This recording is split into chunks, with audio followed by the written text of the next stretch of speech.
Hai. Selamat datang di Lovrins Bercerita, channelnya cerita keren. Jangan lupa like, subscribe, dan bunyikan loncengnya ya. Sampai juga kita di scene bagian ke-18. Nggak terasa ya. Jangan lupa simak episode sebelumnya agar tak ketinggalan dan nyambung sama ceritanya. Selamat membaca dan semoga terhibur. Yuk kita simak kisah Cynthia selanjutnya. Sejak semalam, Cynthia gelisah. Perasaannya tak menentu. Keputusan bulat yang tidak dapat diganggu-gugat sudah ia ambil. Tiket merpati sudah di tangan. Penerbangan di Pulau Alor yang hanya sehari sekali itu hanya bisa menggunakan pesawat kecil. Esok ia sudah harus berangkat ke Kupang, lantas melanjutkan penerbangan ke Surabaya, lalu meneruskan perjalanan ke Kota Malang, tempatnya menuntut ilmu beberapa tahun yang lalu. Cynthia mengutak-ngatik file di laptop milik Jonan yang memang selalu disimpan di rumah Cynthia sejak mereka memutuskan menikah beberapa waktu lalu. Cynthia sempat menulis beberapa cerita pendek di sana. Tiba-tiba matanya tertuju pada satu folder yang tadinya disembunyikan. Memory of Baranusa. Begitulah nama folder itu. Hati Cynthia berdebar. Firasatnya sudah tidak enak. Tapi jemari menuntunnya untuk mengklik folder itu.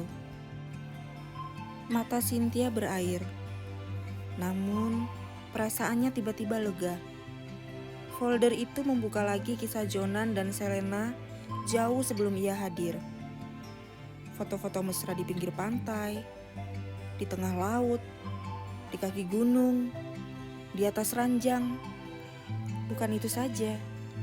Video yang terputar semakin jelas berkisah bahwa memang Jonan dan Selena adalah sepasang kekasih yang tak pernah bisa dipisahkan.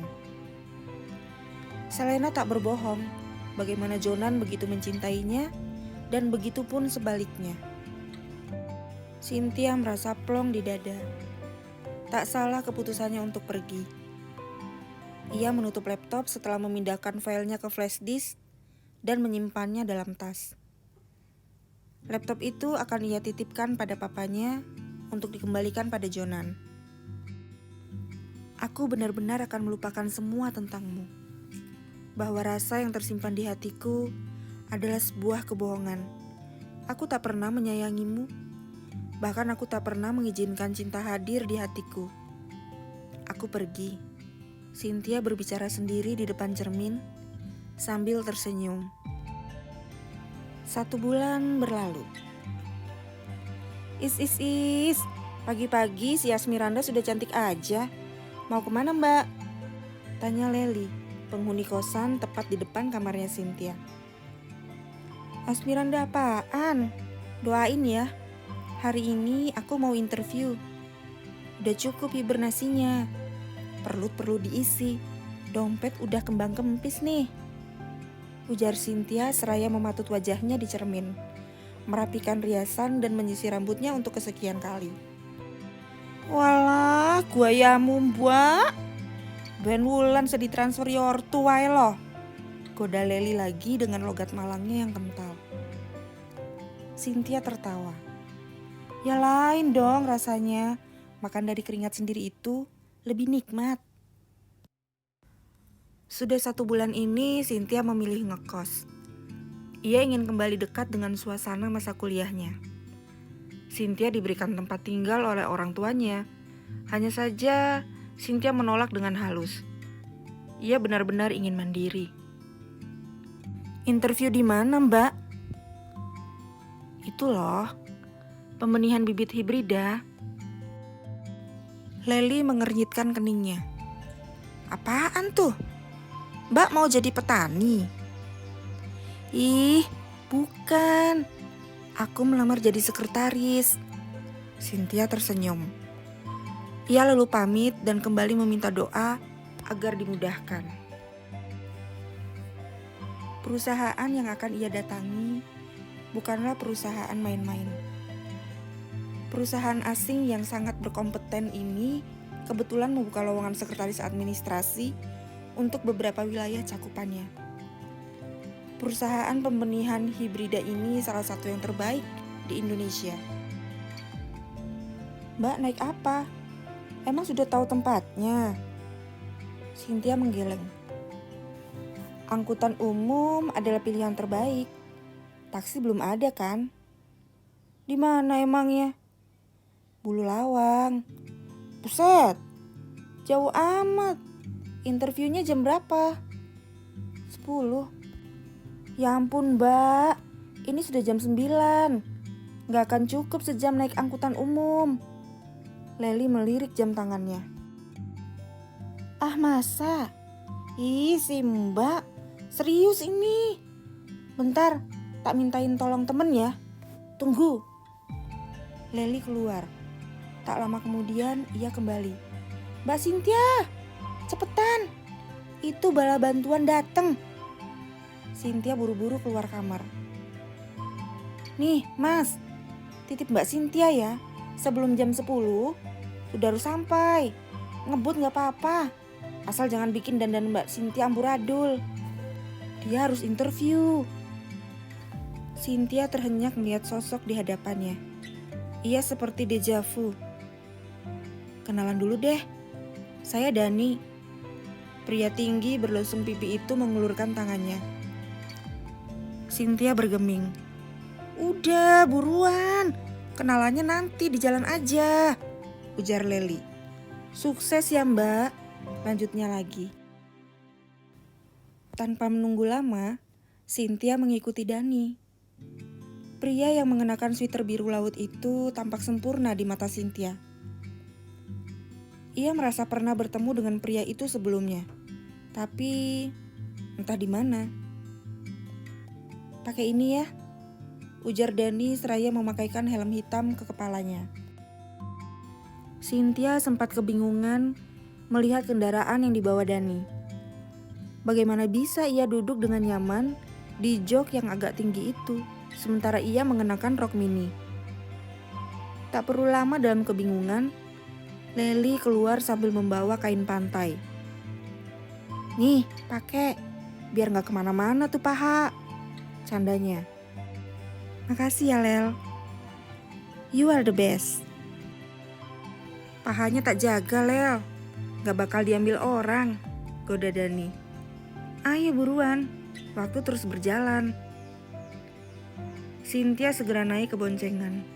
Dani pun melajukan motornya dengan kekuatan super, tapi tetap waspada selama perjalanan. Tak ada 1 jam, Cynthia tiba di sebuah kawasan pabrik yang letaknya agak masuk ke pedesaan. Setelah melapor pada security, Cynthia masuk ke tempat interview. Ia belum terlambat, meski jam sudah lewat dari jam 10. Si pewawancara tampaknya juga belum terlihat. Cynthia menunggu di ruangan sambil memainkan ponselnya. Dibuka kotak pesan yang penuh dengan pesan-pesan dari Jonan. Tak ada satupun pesan yang ia balas. Matanya terbelalak ketika membaca sebuah pesan yang baru saja ia terima. Tentu saja dari Jonan. Aku akan meninggalkan Kalabahi. Aku tahu kamu di mana. Aku akan menyusulmu secepatnya. Aku tak lagi ingin menjadi PNS. Kukorbankan profesi apotekerku demi dirimu. Aku akan segera menemuimu. Tunggu aku. Cynthia menelan ludahnya. Tiba-tiba ia merasa ketakutan. Melebihi rasa takutnya akan interview hari ini. Bagaimana mungkin Jonan meninggalkan impiannya menjadi seorang PNS? Itu mustahil. Pagi? Sudah lama menunggu? Suara itu mengejutkan Cynthia. Ia segera bangkit berdiri dan menyalami pria yang baru saja muncul. Tidak pak, ini baru 10 menit, senyumnya. Saya Purwa. Silakan duduk. Cynthia juga memperkenalkan diri dan bersiap mengikuti tes tertulisnya. Selang beberapa menit, ia melakukan wawancara. Kamu yakin mau bekerja di sini? Kamu akan ditempatkan di desa loh. Kamu bahkan tak akan menemukan mall di sana nanti. Iya Pak, saya memang ingin menjauh dari hiruk-pikuk perkotaan. Lagi pula, sesungguhnya saya sangat menyukai suasananya yang damai. Tapi di sini kamu nggak bisa dandan, nggak bisa nonton, nggak bisa pesan pizza, dan juga Kentucky. Pak Purwa tampak ragu-ragu memandang Cynthia. Semua itu nggak penting. Saya nggak suka dandan. Cynthia kembali menegaskan apa yang diungkap Pak Purwa bukanlah menjadi soal untuknya. Pak Purwa yang berkulit putih dan ramah senyum kembali meyakinkan. Serius ya? Begini, apa kamu bersedia ditempatkan di mes selama hari kerja? Di mes? Ya, kamu akan bekerja di tim saya yang akan memegang wilayah barat. Base camp kita di Kediri. Bila kamu bersedia, saya akan memberikan kuasa padamu untuk mengelola base camp dan seisinya. Maksud Bapak? Saya kebetulan akan menjadi atasanmu langsung. Bila kamu menyanggupi kerja di sawah, maka selamat bergabung. Mulai Senin, kamu sudah bisa bekerja. Kamu akan jadi sekretaris saya. Juga merangkap administrator untuk wilayah barat, ujar Pak Purwa. Cynthia menyanggupi. Barangkali ia bisa kembali menjauh dari jangkauan Jonan. Kediri adalah tempat tujuannya. Baiklah, selamat bergabung. Pak Purwa mempersilahkan Cynthia untuk keluar. Cynthia berjalan cepat menuju parkiran. Dari kejauhan, Cynthia melihat Dani yang asik bermain ponselnya. Sudah lama menunggu? Tidak. Ini termasuk cepat loh. Gimana? Diterima? Iya. Yuk, pulang. Aku lapar. Ujar Cynthia sambil tersenyum seraya memegang perutnya. Dari tadi ia menahan perutnya yang keroncongan. Cerita dulu dong, kalau di interview itu ngapain aja? Tanya Dani. Tadi sih cuma disuruh masak. Masak? Kamu melamar jadi koki? Ih, mau tahu banget deh. Cynthia tertawa. Udah ayo jalan.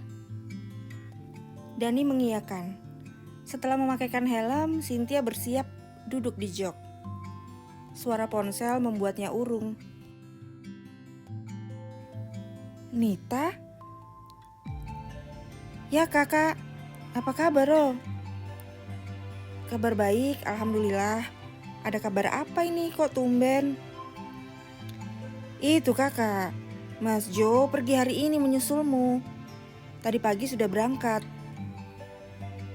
Tiba-tiba saja jantung Cynthia seakan mau lepas dari tempatnya. Dia datang. Siapa? Dani bertanya. Cynthia menggumam. Bukan siapa-siapa. Benarkah Jonan senekat itu mencari keberadaan Cynthia? Apakah takdir mempertemukan mereka kembali? Jangan tinggalkan channel ini untuk mengikuti kisah selanjutnya. Sampai jumpa.